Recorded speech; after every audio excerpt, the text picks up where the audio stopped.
Hello again, third grade. Now we're ready for chapter 11 of James and the Giant Peach. When we just finished chapter 10, James had just gotten into the stone or the pit of the peach and heard voices. He was scared, turned around to leave, but the door had disappeared.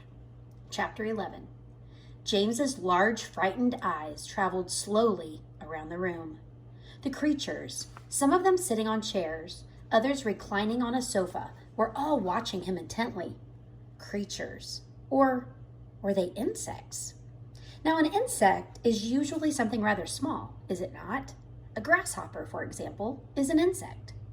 So what would you call it if you saw a grasshopper as large as a dog? As large as a large dog? You could hardly call that an insect, could you? There was an old green grasshopper as large as a large dog, sitting on a stool directly across the room from James now. And next to the old green grasshopper, there was an enormous spider. And next to the spider, there was a giant ladybug with 9 black spots on her scarlet shell. Each of these 3 was squatting upon a magnificent chair. On a sofa nearby, reclining comfortably in a curled-up position, there was a centipede and an earthworm. On the floor, far over in a corner, there was something thick and white that looked as though it might be a silkworm, but it was sleeping soundly and nobody was paying any attention to it.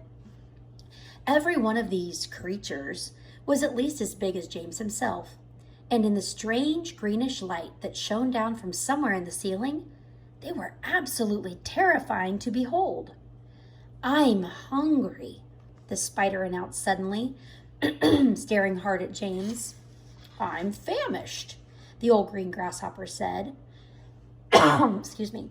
"So am I," the ladybug cried.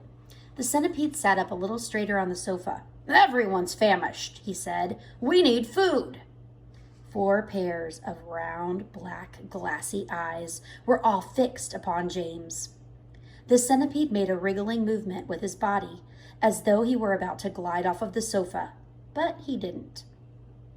There was a long pause and a long silence. The spider, who happened to be a female spider, opened her mouth and ran a long black tongue delicately over her lips. "Aren't you hungry?" she asked suddenly, leaning forward and addressing herself to James. Poor James was backed against the far wall, shivering with fright and much too terrified to answer. "What's the matter with you?" the old green grasshopper asked. "You look positively ill." "He looks as though he might faint any second," the centipede said. "Oh my goodness, that poor thing," the ladybug cried. "I do believe he thinks it's him that we are wanting to eat." There was a roar of laughter from all sides. "Oh dear," they said. "What an awful thought." "You mustn't be frightened," the ladybug said kindly. "We wouldn't dream of hurting you. You're one of us now. Didn't you know that? You're one of our crew. We're all in the same boat." "We've been waiting for you all day long," the old green grasshopper said. "We thought you were never going to turn up. I'm glad you made it." "So cheer up, my boy," the centipede said. "And meanwhile, I wish you'd come over here and give me a hand with these boots. It takes me hours to get them all off by myself." Get it? A centipede has lots and lots of legs. So that's lots and lots of boots.